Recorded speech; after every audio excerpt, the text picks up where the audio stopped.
In my last video, I covered 10 Yuri manga that I think are excellent for beginners to the genre. In this one, I'll be covering 20 that I believe are worthwhile to those who are already somewhat immersed in it. Here, I'll be showcasing works which are lesser known, shorter, or just more out there. For those who want more tailored works, ones which are less likely to appeal to everyone but more likely to strike a specific person's taste, this is the list for you. The ranking here is more for convenience than it is for quality or order, though the lowest ones are generally my favorites. Editing this will be a pain, so let's stop wasting time and begin. Number 20 is Nishio Yuta's After Hours. This is a manga for those of you who are after an adult-focused romance that's neither totally comedic nor super serious. If I were to use a specific phrase for it, I'd call it fairly chill, which is fitting given the heavy focus on music in the series. This manga stars Emi, a girl who technically hasn't broken up with her boyfriend but is bored out of her mind after being dragged to a club by her friend, before she quickly meets Kei, a lesbian DJ who she eventually follows home, beginning some sort of relationship with her. From here, the story unfolds as Emi works out what kind of relationship she's in, what she should do about the technically not yet ex-boyfriend, and what path she should take in her life given that she has no idea what she wants to do. This probably sounds really similar to Octave if you watched my last video, but I can assure you that they're very different works. After Hours doesn't belittle its characters, but a quick look at the designs in comparison to Octave should make it clear that this is a much lighter work. There's drama here to be sure, but the general tone is fairly upbeat, and there's never any sense, to me at least, that things will work out poorly. Emi might not know what she wants to do, but she clearly has a good head on her shoulders, and is just having a hard time definitively making a decision.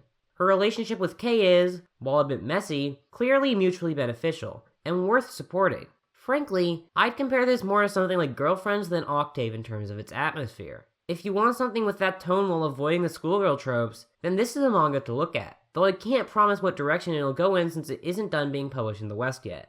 Number 19 is Kurosada's Husky and Medley. This one is particularly interesting, because it didn't begin as a manga, instead starting as a series of 2-channel posts akin to Densha Otako, which later got drawn by a Pixiv user. It's hard to imagine a more online-based Yuri manga than that. Naturally, this series stars Medley, a girl interested in discovering a weakness in her supposedly perfect classmate, Husky. To do this, she asks 2-channel, which encourages her to get more and more forward with romantic advances. To her surprise, this works, and they clearly develop mutual crushes before they begin going out. The story doesn't stop there, as we see how they progress once they actually begin dating and how they deal with problems like homophobia until the series ends in a fairly happy place. Unlike many Yuri manga, Husky and Medley is forced, by the nature of its truthfulness, to deal with things that most manga don't. In many senses, I'd compare it to an even more realistic version of Prism, as the series tackles sex, orientation, homophobia, and more. Realistic and naturalistic are certainly the words to use. It's hardly the most pretty manga, given that it was just illustrated for fun by a Pixiv user, but it gets the job done and brings the story to life. Husky and Medley are absurdly cute, and they're made even better with the knowledge that this is not only a true story but one that hasn't ever ended. They're still together. They run a Twitter which offers updates on their situation, and Husky has returned to 2-channel before to describe what's happened in the years since. They're clearly in a happy and healthy relationship to this day. Knowing that makes the story itself even better. It's hard to pass up a real-life love story when you know the couple is going to end up together and stay that way. Its premise might seem a bit far-fetched, but this is the real deal. Number 18 is Kurata Uso's Linkage. This is the first of a number of manga that I'll be highlighting this time which are not singular stories but instead a collection of various one-shot chapters. As such, it's a bit hard to describe the individual plots, so I'll instead go into more detail about what makes it work so well as a collection. I also have to warn you that I can't vouch for every story in here. Make sure to read the tags before you look at these, because stuff like incest or age gaps often come up in a single story of these collections, but not all of them. As the name suggests, Linkage does a great job at showing the way people are connected through their romantic feelings. There are 2 stories in the anthology that I particularly want to highlight for this purpose. The first is the eponymous Linkage, which focuses on the connection between an android and her creator, as the creator's influence slowly causes the android to develop feelings for her, before the creator's superiors decide that this, as homosexual love, is a bug which needs to be fixed. The creator of course does not accept this, and takes this romantic connection between them and uses it to save her beloved android. The second story I want to highlight is Present, which stars a girl who's feared for her appearance despite being soft and kind on the inside. She falls in love with a blind girl, the only person willing to treat her fairly, as she can't see her. As the girl gets a chance to have her vision restored, in a somewhat hard-to-believe fashion, our lead is conflicted between her desire to see her beloved happy and her feelings that she'll be cast away once the girl's sight is regained. The conclusion to this one is excellent, and it's just a really sweet story about recognizing your own self-worth. The other chapters in this collection are a fun read as well. Like the two I focused on, they all do a good job at highlighting the way our connections and love can make us better people, more able to see both ourselves and the world at large for what it truly is. It's a very feelings-focused collection, so if that's your kind of thing, then it's a pretty great read. Number 17 is Fujieda Miyabi's Chatting at the Amber Tea House. This is an adorable Iyashike-esque Yuri romance, though it's worth noting before you go into it that the main couple has an age gap. Its main character of sorts, Satos, is a high school girl who frequented the titular cafe before beginning to work there in an effort to get closer to its owner, Seriho, who she's in love with. In the process, Satos begins to make the cafe an actually profitable shop, while progressing in her goal to eventually confess to Seriho. As I said, this is a very Iyashike-esque manga. Not much happens in the average chapter. It's mostly just cute and soothing. The only reason I wouldn't call it an Iyashike outright is the fact that the leads' feelings towards each other are always somewhat relevant, and do progress as the series goes along. But if you want some serious age gap drama, this is not the manga to look for. I'd more highly recommend this to fans of slice of life anime, especially works like Gochiusa or Flying Witch, as its mood often feels like a cross between those two. Of course, Satos and Seriho aren't the only couple in the series. Numerous girls come to visit the tea house, and as far as I can remember, all of them are gay. Characters from Fujieda's other manga sometimes show up, as do other couples. For instance, at one point, a couple of elderly women visit the shop. It's all very nice, and contributes to the warm and healing atmosphere that the series is clearly meant to evoke. This is no masterpiece of writing, but the romance is well done and cute, so if you're a fan of slice of life and not opposed to age gaps, then this is a worthwhile read. Fujieda's other manga are also worth checking out. I particularly recommend Iono the Fanatics, which I was very tempted to put in this spot instead, only just avoiding that because I was in more of a slice of life mood at the time of writing.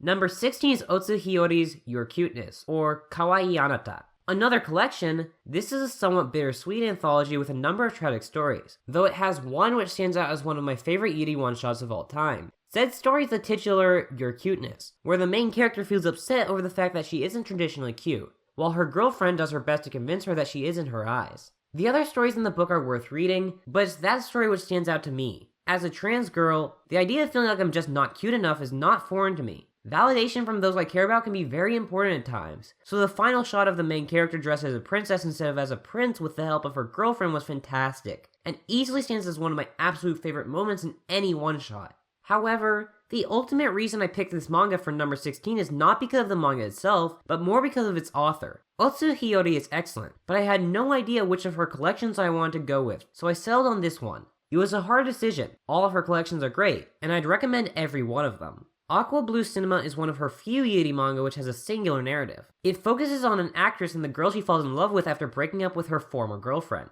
It's a very sweet one-volume manga which is fairly tropey but has the solid writing necessary to back it up. Notably, it deals with cohabitation, something I always like to see. Clover is an anthology focusing on the relationship of four sisters. These relationships vary in how romantic they are and in how happily they end, but it's certainly worth reading, especially because the connected nature of the work means it's worth coming back to. Orange and Yellow alongside some of her other one-shots in Othello are also worth looking at if you're a fan of her work. Othello is particularly interesting, since it deals with college students and meaningfully coming to terms with your sexual orientation. Number 15 is Walking North's Always Human. Now, this is cheating. Always Human is a Western webcomic, not a manga.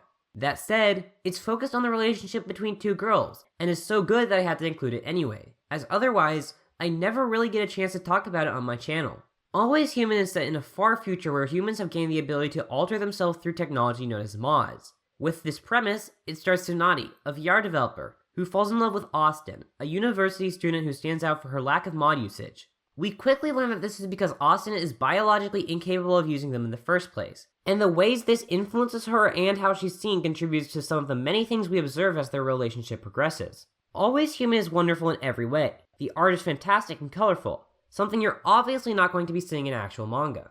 Almost every chapter comes with music alongside it, which makes it way easier to get into the right mood. It's got a great diversity of characters, both in the sense that it has all sorts of people, and in the sense that its characters belong to diverse ethnicities and gender identities, given the increased freedom to alter one's body in this setting. But what stands out the most about this comic is just how good of a job it does at handling its central plot. Tsunade and Austin's relationship is not always easygoing. At times, they get into very serious fights, and their personalities actually clash as well. They have disagreements, not over silly misunderstandings, but because they both feel strongly about the choices they want to make, and that can lead to legitimate problems. At the same time, they work well together, and, in the end, always manage to work things out in a way which works the best for their own lives. This is a story that's very focused on how being in a relationship is important, but being yourself and expressing your individuality is equally so. I'd recommend this to absolutely anyone who's willing to read a Western webcomic. Every Yuri fan I've shown it to has loved it, and while I don't know if that'll hold up from here onwards, it's certainly worth a look. Number 14 is Matsushita Mai's Rainbow Secret. This is another collection. I picked this one because it does an absolutely excellent job of fleshing out its characters in each one-shot, and having them act like intelligent people who care about the relationships they're in. Once again, there are two stories I particularly want to highlight. The first is Fizzing Soda, a summer motif. As the title indicates, it focuses on a pair of girlfriends during their summer break, primarily being set at a pool where they're spending their time together. This one's pretty cute, but it stands out because of the great communication between the two. One of the girls is somewhat nervous about the two of them having sex, so fortunately, like a good person, her girlfriend is understanding of this, and encourages her to express herself while also comforting her and making it clear that she can decide on her own time. This isn't that uncommon for longer works, but the way it's done here is excellent. The titular Fizzing Soda motif works well to emphasize the youthful love of summer, and the sense of body language and sexual tension gets close to Kase-san levels of amazing. The other I'd like to talk about is I Don't Know the Melting Point of Sugar Glass. In this story, a girl worries that her friend only started to go out with her in order to maintain their relationship, and not out of a genuinely mutual romantic attraction to her. This is quite an understandable worry, especially given the fact that she had no reason to believe her friend liked girls, but like the previous story, it ends happily due to some healthy communication. Seriously, you don't know how often I want to have communication solve a couple's problems. The other stories are great too, and generally have the same positive points. The sole exception to this is You Are Mine, which focuses on a relationship with a lack of healthy communication, and thus is my least favorite out of the anthology. It's still worth reading all of them though, especially given how fantastic the art is. Matsushita's other one-shots are also worth a look. Number 13 is Tamamushi's Bright and Cheery Amnesia, or Akarui Kyoku Soshitsu. In this manga, Arisa wakes up having lost her memories for the last 3 years, a period over which she fell in love with and began dating her girlfriend, Mari. Mari is worried that, with that amnesia, she'll have lost her love for her, though it turns out that's not the case, and her feelings are just as strong from the first moment she lays her eyes on her. Primarily, this series is a comedy. It is a 4-koma after all, and in that role, it does a good job. It's quite funny, using Arisa's amnesia to turn her from a clear top who led their relationship to a bumbling disaster lesbian who has no idea what she's doing at all. From here, you get a lot of situational comedy, like Arisa having no clue what she's supposed to be doing in regards to any vaguely sexual experience, or the fact that she totally forgot certain people in her life. Mari is also a strong part of the series, as she initially comes across as a somewhat stoic character before it's more and more clearly revealed that she's fairly needy, though in a pretty cute way. That said, what makes the series really work is that it manages to deal with some serious stuff despite being a comedy. For instance, coming out is a real problem here, and is treated the way it would be in real life. Arisa and Mari are out to some people, but not everyone, and Arisa's amnesia caused some serious problems in her ability to recognize whether or not she's supposed to reveal their relationship in a given scenario. A problem with a lot of media, both Western and Japanese, is that it treats being out as binary. The truth, of course, is that people are out to those around them on a varying basis, and it's good to see that in a manga, especially one as focused on comedy as this. The whole series is like this, dealing with serious problems but also staying light and funny. Number 12 is Hakamada Mera's Salome.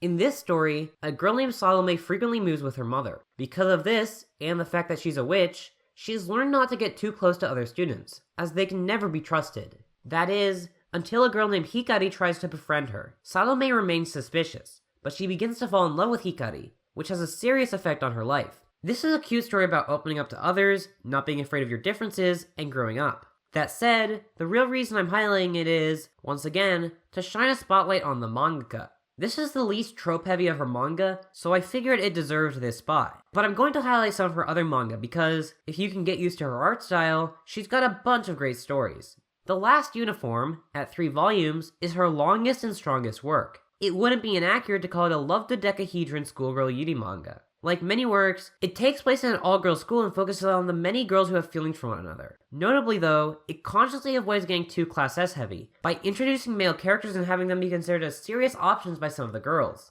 Like all series with a massive number of love triangles, it won't end happily for everyone, but the characters are pretty well fleshed out and I was happy with the final couples. President and Vice President is, as the name suggests, a cute but dramatic romance about the heads of the student council. They fall in love with one another, but neither believes that said love can be reciprocated. Of course, it eventually is, and they manage to make each other's lives better. Her other works are worth checking out as well, though it's probably worth pointing out that her world has some sexual assault in it, so just be aware of that before you go in. Her art may take a bit of adjusting to, but I definitely believe it's worth it. Number 11 is Yoshimura Kana's Murcielago. I'm going to be incredibly upfront on this. Murcielago is, in many ways, a disgusting manga. The main character, Kuroko, is a mass murderer, someone who's likely to have gotten the death penalty by now if she weren't working for the government to take down other dangerous threats. She's a bit of a pedophile who's constantly fucking other women despite the protests of the closest thing she has to a girlfriend. In other words, she's not a great person. The art works alongside this, as it's very grotesque and communicates the nastiness of the world this manga is set in. There's plenty of gore and rape abound, and it's all treated in a very casual manner that would understandably upset a lot of people. Even I'm disgusted at times, and I have a fairly high tolerance for this kind of thing. If you're at all sensitive to those things, to any degree, do not read this manga. But damn if it isn't a fun read most of the time. The manga basically takes a battle shonen structure, where each arc Kuroko has to deal with a new case and new opponents with it. Some of these are really interesting, some of them not so much, but I can't say I'm ever truly bored when reading it. Now, it's obviously an action manga above a yuri one. That said, Kuroko is a lesbian who has sex with almost every woman she can. This is often portrayed quite openly on the page, which is another thing to be aware of. At times, this is just a side thing, though at others, her various lovers can become quite relevant to the plot, so I'm comfortable calling this a yuri manga. That said, and I have to reiterate this once again just so it's clear, do not read this for the romance. It's not totally absent, but it's not worth it. If you don't like or at the very least aren't able to tolerate everything I've mentioned, then this isn't the work for you. But if you just want to see a badass lesbian go around killing people, then this is a pretty great work. Another manga to check out if you like this is Gamma, which is a lot more optimistic and a lot less grotesque, but still very problematic and action-oriented for a yuri series. I can't say which I preferred, but I have a feeling they'd have similar fan bases. Number 10 is Kumicho's Out of the Blue, or I Love You Yori Aishiteru. This is a really cute and funny one. When the recently transferred honor student Risa is being bullied by some of her classmates for being too popular, a delinquent named Kazumi forces the bullies to run off. Kazumi later asks Risa for help with studying, and reveals herself to be a cute and kind girl who wants to make friends. Risa falls in love with her due to this, and quickly decides that if their relationship is going to go anywhere, she's going to have to go against her archetype and become the aggressive one in this relationship. Like I said, this manga is both cute and funny. It's cute in its subversion of tropes, common as it may be. I always love when the delinquent girl is a lot kinder than you'd first assume. Kazumi isn't a bad person in any way. She just gets into a lot of fights and presents herself in a manner that makes others afraid of her. The willingness of the intelligent honor student to not just be aggressive in a relationship with her, but to actively pursue her at every moment makes for a very fun dynamic. Their progression is especially great, mostly because Kazumi's lack of friendship over the years makes it hard for her to tell how she's supposed to handle any sort of relationship. It's also very funny, in that the manga knows how to use its relationship dynamic to good effect. Risa's willingness to be forward is frequently played for laughs. For instance, in the second chapter, Kazumi is led to believe that Risa kissed her in her sleep, which leaves her quite confused. The joke, of course, is that Risa never did such a thing at all, as she's far too interested in being honest with her feelings to do something as cowardly and unbecoming as kissing someone in their sleep. But this never distracts from the strength of the characters. Risa, despite being aggressive, makes it clear that it's Kazumi's open acceptance of her that lets her truly be herself in this relationship.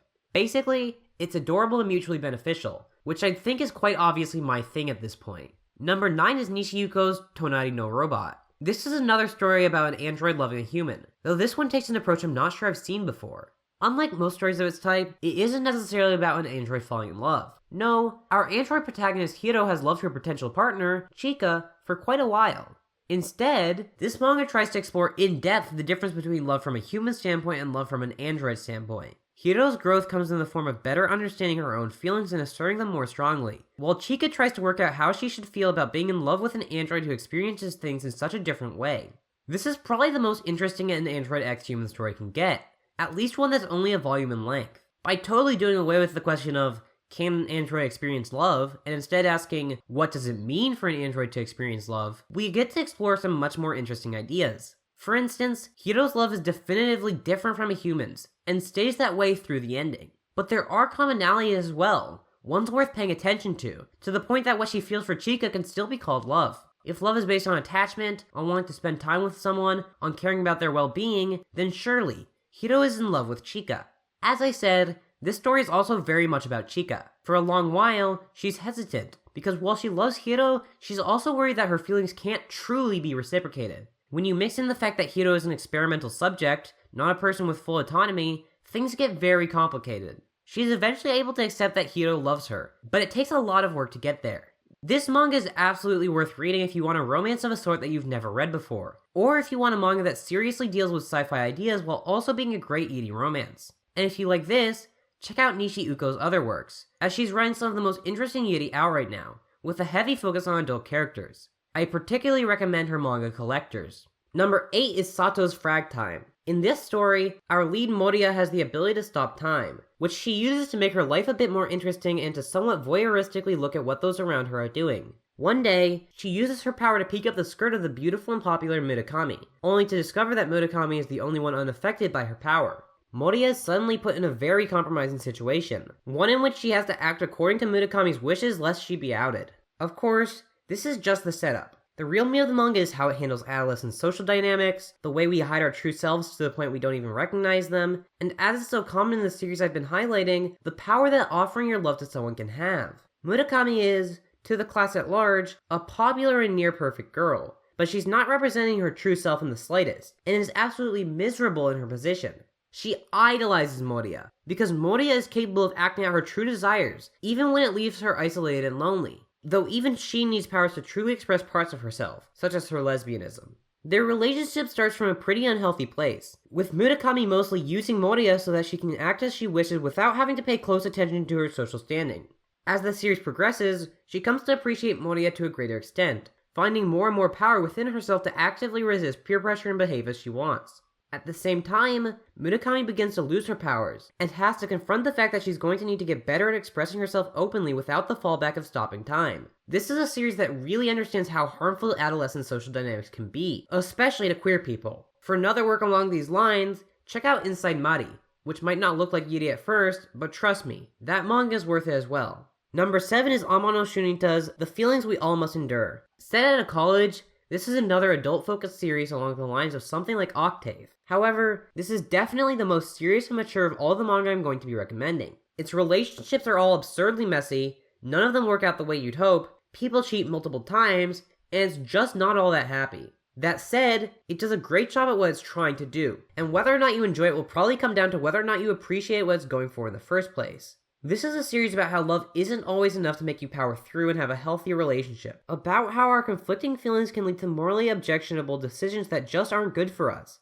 It makes it clear why people might cheat on their partners, without ever justifying that. This isn't a manga I'd want to read in most moods, and I'm not likely to reread it, just because I tend to prefer fiction which is more optimistic. But it's not totally pessimistic, and it manages to tackle some really interesting stuff. For instance, there's an ace character, a character who not only has body image issues but an actual eating disorder, and a playgirl who is used by other characters to cheat on their partners while never being explicitly vilified or congratulated for this. Shunita's other works are also worth a look. Philosophia is perhaps even darker than this, but the rest of her manga are much lighter fare. Ayame 14 is a fun book about an adolescent girl coming to terms with her sexuality, though it might show her masturbation just a bit too much for some people's comfort. Sweet Guilty Love Bites is a great collection about a number of girls who work at a hostess club. And Yu Mikui's Sanctuary is a fun, somewhat pornographic collection of various women getting involved in different sexual scenarios at a singular bathhouse. Her works are often challenging, but just as often funny. It's her focus on adults that stands out the most clearly, and that's likely the biggest selling point to a number of people, though she doesn't totally avoid schoolgirls either.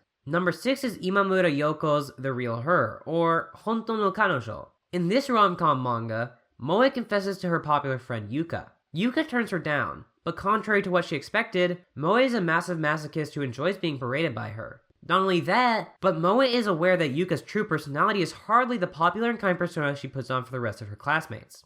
As the series goes on, she comes to love Moe's acceptance of her true self, and eventually realize that she doesn't mind being a bit sadistic to her either. Like I said, this is a rom-com, perhaps more than any other manga I've recommended. It's very focused on developing the romance each chapter, but it's also devoted to making the reader laugh. Their contrasting characters are mostly used for comedy, especially whenever Moe's masochism becomes over the top, and even moments of development like Yuka falling more and more in love with Moe are often used to generate some humor. But at the same time, it doesn't slack on the romance. In chapter 1, Moa says that the point about Yuka she loves the most is that when she got turned down, it had absolutely nothing to do with the fact that she's a girl. Yuka isn't against dating her on principle, but merely because she initially doesn't believe herself to be in love and, as time goes on, feels some resistance to being in such an openly weird relationship. As that hesitance breaks down, she allows herself to more openly care about Moe, though often in ways that Moe would find appealing. Because of this, their romance is consistently cute, even to someone who's not remotely interested in a sadomasochistic relationship. These two leads somehow ended up making this one of my favorite Yuri manga,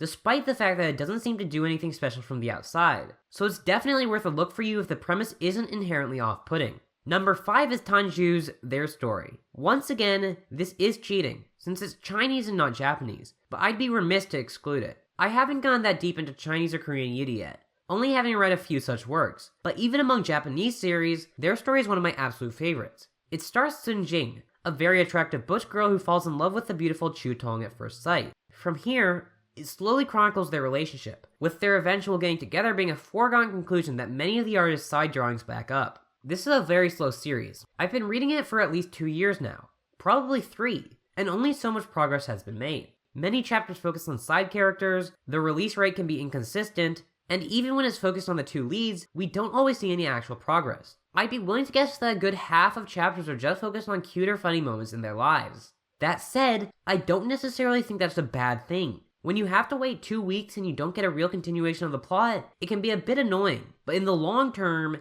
it helps make the entire cast more interesting. This is a very down-to-earth romance, something I appreciate. I'll always value a nice journey more than a quick arrival at the destination. Jing and Chu Tong are amazing together. Their interactions are often funny, as Jing does her best to impress Chu Tong or softly manipulate her into a romantic moment, while Chu Tong is hardly the incredibly naive girl you'd expect given her very proper-looking design.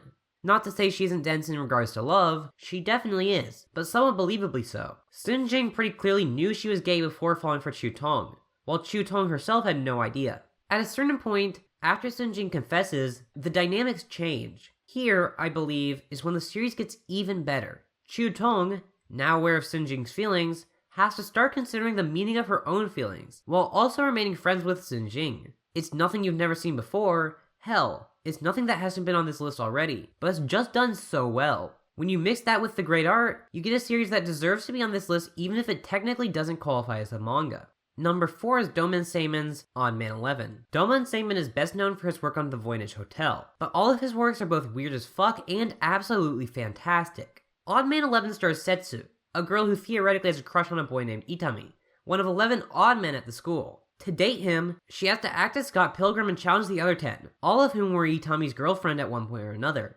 Now, this may not seem like a Yuri series from how I describe it, but that's where you'd be wrong. Setsu is, as I said, theoretically into Itami, but her attraction to him is basically totally ignored beyond its ability to move the plot forward. She shows no serious interest in him for any actual traits, and I'd be blown away if that actually went anywhere. And when Setsu defeats one of the other odd men, they almost always fall in love with her. I mentioned that Seimon's works are weird, and damn if this isn't weird. All of the oddmen have unique traits about themselves which generally seem to be a massive hindrance, but which certainly make them interesting and fun characters. The two oddmen who are most in love with Setsu and have the biggest actual chances of winning, Shiraishi and Fujo, have the traits of being absurdly into sex and being totally unclean at all times, respectively. These two are by far the ones who most often challenge each other for the top spot in Setsu's harem, a harem which she doesn't have any real problem with keeping around. While she's as of yet unwilling to have sex with any of them, the main two have kissed her and more at various points. Frankly, I'm not sure how well I can actually recommend this manga. It's just too out there for the general audience, and I'm not sure that most Yuri fans would enjoy it due to the fact that Setsu's goal is theoretically a het relationship.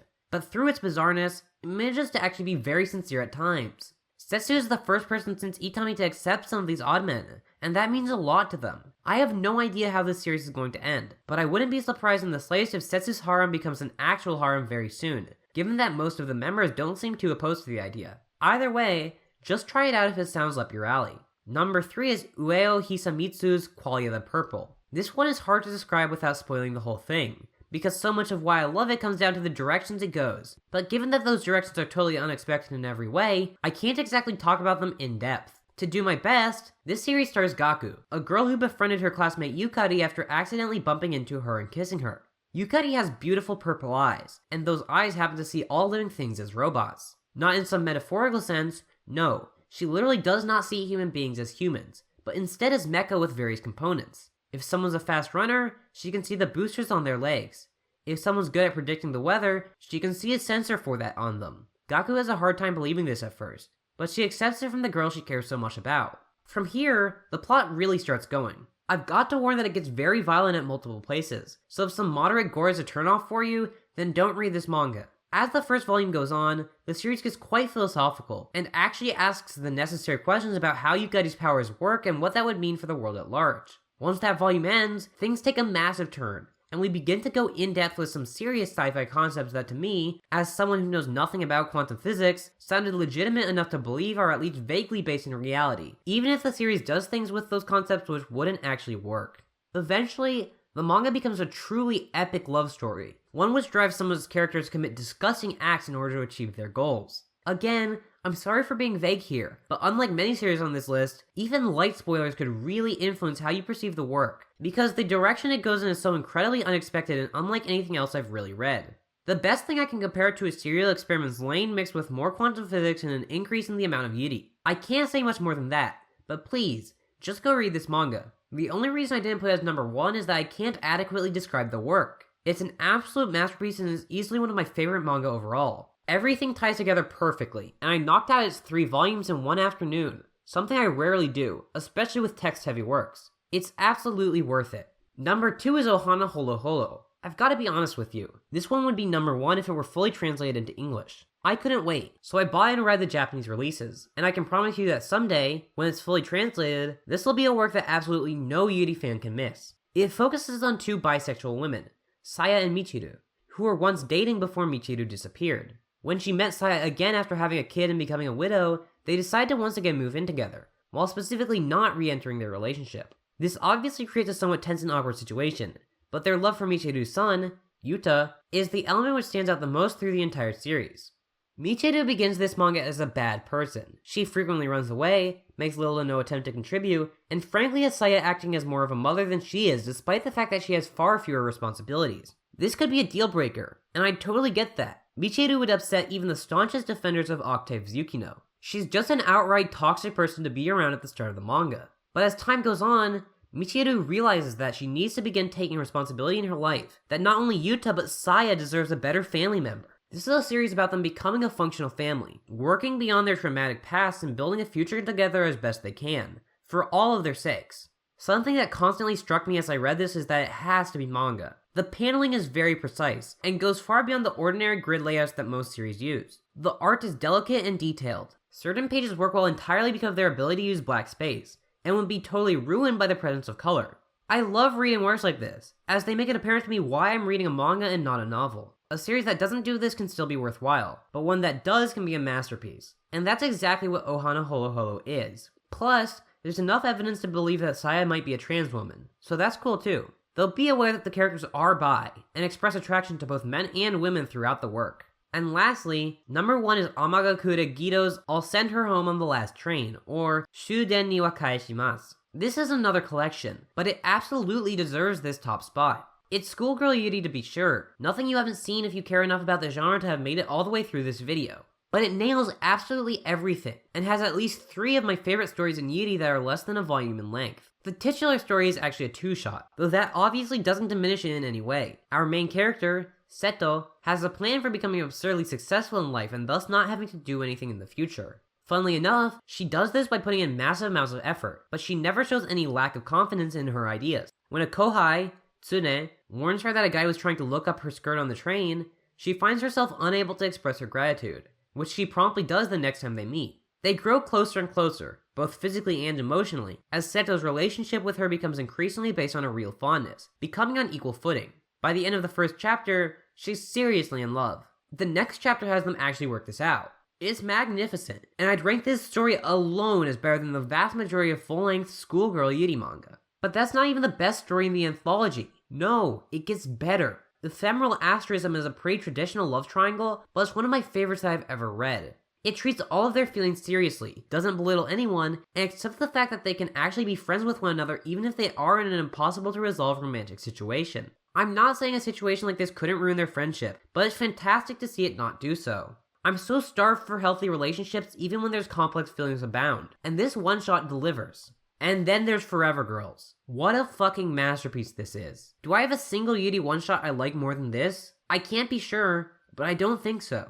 This story of a ghost girl falling in love with the one girl who can see her is brilliant, and the paths it takes in its short 24 pages is amazing. In a span of 4 pages, I went from bawling at how sad the events were to bawling at how happy the ending was. I don't want to say too much, because I feel like you can get spoiled despite its short length, but geez, this thing is perfect. And this anthology is one of my absolute favorites, rare as that is for me to say. I tend to think length will help most works which are actually good, but this one didn't need that. All of its stories are brilliant in their compactness. It's not that you should read this manga, you must read this manga. And also, read the mangaka's other Yuri one-shot, I'm a Fool. You can basically view it as a part of this collection, given that it easily stands up to any of the stories in here.